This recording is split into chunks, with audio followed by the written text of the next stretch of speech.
Hi everyone, this is Dr. Amin Tawheed, and I'll be hosting your show called Dogana Talk Show. Each month, we'll be featuring a dynamic Dawite and their journey, how they came to the US and started working here. Today, we have wonderful Dr. Asra Nayab with us. I'll let her introduce herself. Hi, Asra. Hi, Iman.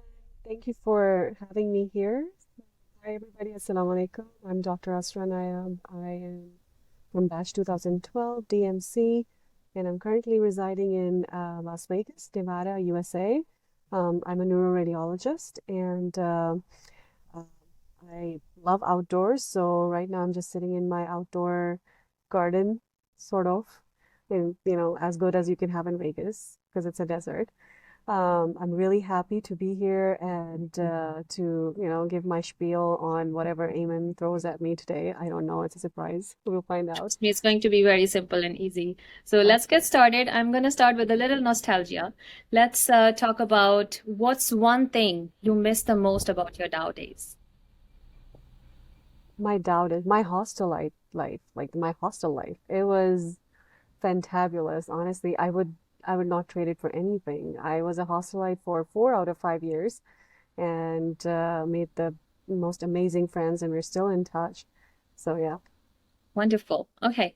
And what was your, the click aha moment that, I'm going to pursue residency down the US, or was it already in the cards? How did you come up with this plan? You know, I don't think there was an aha moment. It was more like peer pressure.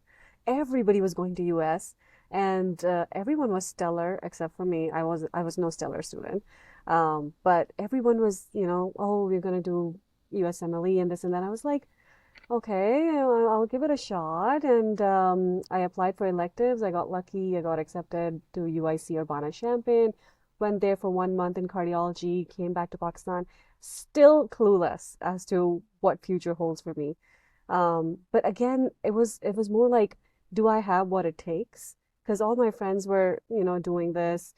The entire class was pretty much pursuing this, minus a few. But I wanted to know if I had what it takes to get matched. It was just, it was, and I'm sure you know the feeling. It's considered a pretty big deal. I know. So I it can was it was definitely. more like peer pressure and like testing my nerves. Wonderful. So how would you talked a little about, you got into elective cardiology. So could you tell us a little bit about your journey, how it started, and how did you end up here where you are right now? Yeah, so um Alhamdulillah for the journey. Honestly, I look back and I can only express my gratitude to Allah. Nothing was in my control per se. I was literally just trying. So elective was in cardiology. I did that, I got that. Came back again clueless what I want to pursue, like what specialty. Cardiology was fun, but it did not click. Internal medicine did not click. So then I decided to do house job. So my parents were in Islamabad, so I went to Islamabad. I did my house job in PIMS. I think that's where things started, you know, becoming clearer and clearer to me as to what I can do and what I cannot do, where my potential lies. So general surgery was one thing I really loved. I loved general surgery rotations, and I didn't want to come home. I wanted to stay at the hospital. And then while during my surgery rotation, I had a patient with acute pancreatitis, I remember, and we got a CT done, and we had those films in our hand, and I had no clue, like, where is the pancreas? Like, okay, which one is the pancreas? How are they calling pancreatitis? I went to the radiology department. It took me a good, I don't know, 30 or 40 minutes to actually get in touch with a radiologist. I was like, whoa, who are these people? Why are they so like behind the scenes? Like, and that kind of like intrigued me, like I like this behind the stage life. Like, you are calling shots on these patients, you are calling the diagnoses, and yet you are somewhere behind the scenes and, like exclusive. I don't know. It was just, I mean, my young mind, my young brain kind of perceived it that way. So then I started looking into um radiology pathways in US. And it so happened that one of our, family friends happened to be a radiologist, and he gave me an opening for an observership at University of Pennsylvania. Again, sheer luck. I tell you, amen. Because radiology is neither a major nor a minor in med school. We never rotate to radiology. There's no house job rotation in radiology. So I ended up at UPenn in neuroradiology, and I did not know that I was sitting with actually the then president of American Society of Neuroradiology. Amazing personality. She was so um, clear, concise, and she became my ideal almost. And she was the reason I wanted to pursue neuroradiology. When I sat with her, the way she went over temporal bones and this and that, I was like, this is exactly what I want to do. So that was my aha moment. I want to say, aha, this is what I want to do. I want to be a neuroradiologist. Interesting story. So I Yeah. just want to know because young people will be very intrigued, especially young girls, who are trying to follow this path. कि जैसे आपने बोला कि surgery is what you really wanted. Surgery सबको ज़्यादातर पसंद होती है, but because of girls pursuing their family life, they don't try to go for it. कि भाई, work-life balance नहीं रहेगा. How do you find in radiology? Do you have a work-life balance? So I do a lot of home shifts. The practice that I am in, I have almost, I want to say 50-50. So I do go to the hospital, I'm hands-on, I do procedures, and I do home shifts too. In fact, today, so right now it's 10 in the morning. At 4 p.m. I start my shift and I'm going to be working till midnight. So I do get a lot of home shifts too. Again, honestly, I wouldn't discourage anyone who wants to pursue gen surge, plastics, neurosurge, radiology, whatever you want to pursue, because work-life balance comes. It eventually comes. Yeah, in training it will be a little tough because training is training. You can choose any other specialty which you think is going to be lighter, but training will be equally tough because training is meant to be rigorous. But after training, you can pretty much decide your hours, you know, um, wherever you work, you can choose, okay, I'm going to work this many hours. Eventually, you can taper it, you can, trim it down to where you want it to be. Like right now, this is my first job. And I'm okay with the work hours really, because when I'm in the hospital, I'm in the hospital. When I'm home, like this morning is free. I enjoy with my daughter. We go out for breakfast. I can, pick and drop her from school. So I think in terms of work-life balance, I'm okay. And hopefully it will get better. Wonderful. So during this process, what do you tell the younger Dawites? What helped you the most? Were these people, like you just mentioned, you had a family friend, luckily they referred you to that rotation, or was it the some platform that helped you, some personal habits? What would you say was most helpful? So it's always an amalgam of things, right? It's not one thing. It would be unfair to say it was just one person, one thing. It's best to say that it's always an amalgam of things and how you capitalize on your opportunities. One, always be grateful, right? Because this becoming a physician, this is an opportunity and it is a privilege, right? This is a privilege. Do not waste it. Um, One, believe in yourself. I've seen so many people, they say, I want to do OBGYN, I want to do ophthalmology, but it's so hard to match in US. No, just believe in yourself. Take it from me. I'm telling you, I was no stellar student, but I really did believe in myself. Like, this is what I want. This is what I want to do. Number one. Number two, Persistence. yeah, persistence and capitalize your opportunities. If someone is offering you a helping hand, be kind. Accept it, but be kind. And always remember that there is a payback. You have to, some people don't, ask for paybacks, but if you are just, kind to them and polite to them, that's a payback enough. I've heard so many stories about, oh, I helped so and so's Dawite or, XYZ student. And when I wanted some help from them, they never even returned my message. So, that's an unkind thing to do. No one's asking you for money in return for offering you a rotation or something like that.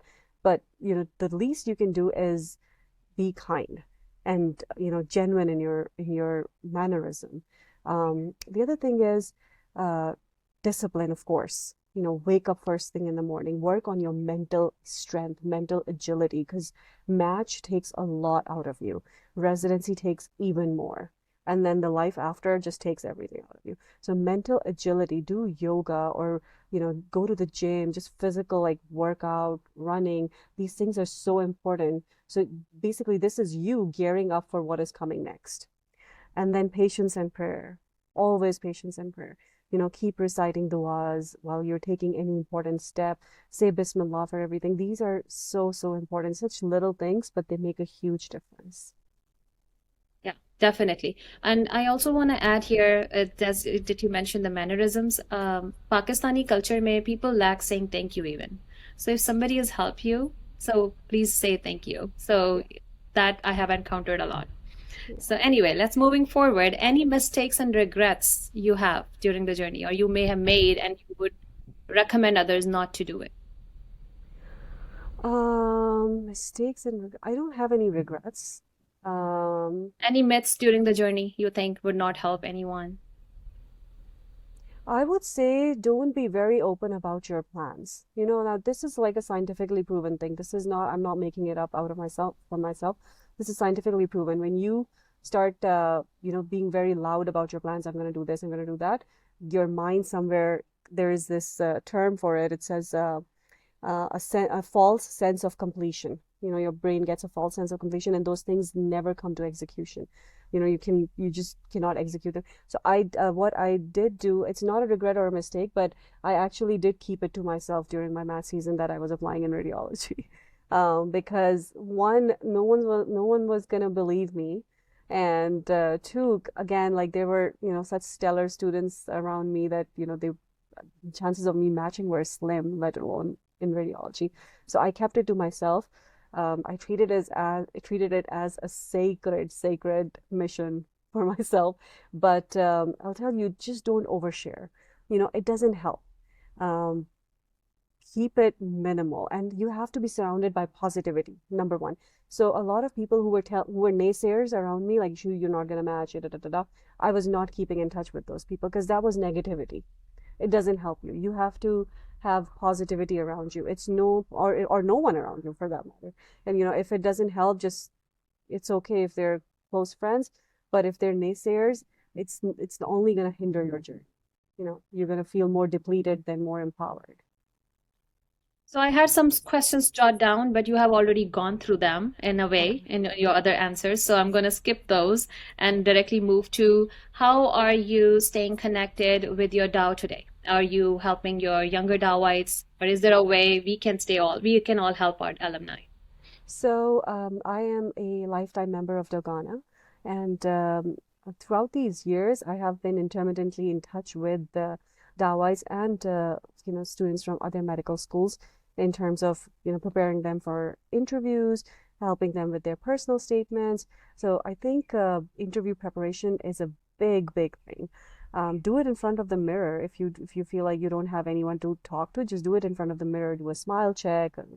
If you want to look your best, you want to present yourself, you want to sell yourself the right way. If you can't sell it, you don't have it. One of my colleagues used to say that actually. Um, so I would say that, um, excuse me. Sorry. Okay.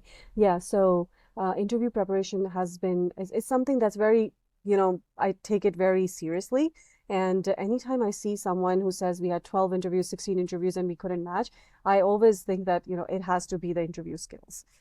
So that was one project that I worked with the UPNA Young Physicians Committee.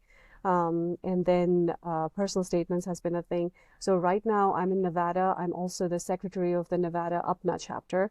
And we are basically at state level, we are very engaged.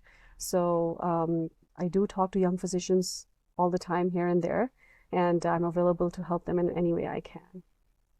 So do you have any message for them? Is it important to stay connected with the alumni? Do they have to become part of a Dogana, or how can it help them? So there is power in numbers. There is power in organization. I believe so much in this. I have come across many people who don't believe in Apna, who don't believe in Dogana, but I would negate them. I would say that you're wrong. When you are together, when you are in numbers, you have the opportunity to advocate, you know. And advocacy is the most important thing, the single most important thing in the world for any community. For be it you're a Muslim, you're a Pakistani, you're a physician, you're a Dawit, advocacy is so important, and it has been part of our training in US too. If you go to the ACP meetings, or if you go to, in case of radiology, you go to ACR meetings, they're at the state capitol, the Capitol Hill in DC, and you go and you advocate for your specialty. So I did do that. And the reason I was able to do that was because I was part of the American College of Radiology, Oklahoma chapter. I was the president of the resident fellow chapter section in Oklahoma, and I went to DC there and advocated for the specialty of radiology on behalf of people in Oklahoma and physicians in Oklahoma, radiologists in Oklahoma. So all of that happened because there is an organization called ACR, and it's giving you the opportunity, the platform. Like, here, we are here. You come here, you join, and you advocate. Likewise, APNA has an advocacy committee, right? So Dogana needs to be organized. Are all these dawites, wherever you are, UK, US, Australia, wherever you are, in Pakistan, you need to be organized so you have a say, And Dao is a phenomenon. Honestly, it's amazing, and not a single day goes by when I don't thank myself that I went to that school and I'm a part of such a big alumni. So I think we all must recognize our value, our worth as physicians, as Dawites, because Dawa has a pretty big name in Pakistan. We can capitalize on that, right? But that can only happen when we all come together. So please join Dogana membership, or if you are in the UK, join their respective Dawite association, and then you can hear other people's ideas. You can pool in your own ideas, and when you're in numbers, again, you have the power to do things, make things move. I would just piggyback on what you said. So if you guys are listening to us and you are dynamic young Dawites, please do join Dogana or any of the organizations you think resonate with you, because as Asra said, there is power in numbers. So please do join, and you can make a difference. And Dow is the largest Pakistani alumni in the US, medical alumni. So even not in Pakistan, here it has a say too. Thank you, Asra, for sharing all these, your journey. It was all dynamic. I have a just quick, small rapid fire round for you. Quick question, 1 second. Yeah, so let's start and then we can wrap up and say bye to everyone. So one USMLE resource that you would swear by. Patoma. Okay. And one Pakistani thing that you miss the most in the US. My patients in Pakistan. Duaएं देते हैं यार. Yeah. And one word to describe your Dow journey. Surprising. And favorite Dow canteen moment. हाय, क्या थे वो? नईम भाई थे? कौन से भाई थे वो? नसीम भाई थे? कौन थे वो जो नमकीन भाई? Yeah, he was a good one. I have one more actually, if I can just share it. So one of my friends, like we were going to the cafeteria after our rounds and whatnot, and obviously it was extremely hot in Karachi, like it always is, and we were like sweating and all that. And she goes to the counter, she's like, "Uncle, ek jute aur chas de dein, please." And that was like such a hilarious moment. I was like, "Hello, Fizza, jute and chas, like jute and chas." It was so funny. I laughed over it like for days. Even sometimes now when I'm like eating chard, that always comes back to me. My friend Fizza saying, "Jute or chas de de," instead of juice or chard de de. Okay, and last one, your favorite teacher at Dow? Biochemistry के एक sir थे. Dr. Javed? I can't remember his name. Very even-minded person, very good teacher. He had actually spent some time in US before he went back to Pakistan. I can't remember his name though. Okay, wonderful. Yeah. Thank you so much for your time, Asra. And I'm definitely, I agree that this is going to be very helpful for younger Dawites. Please do contact us if you want to be featured. And Asra, do you want to say bye before we wrap? Yes. Bye, everyone. Allah Hafiz. Bye.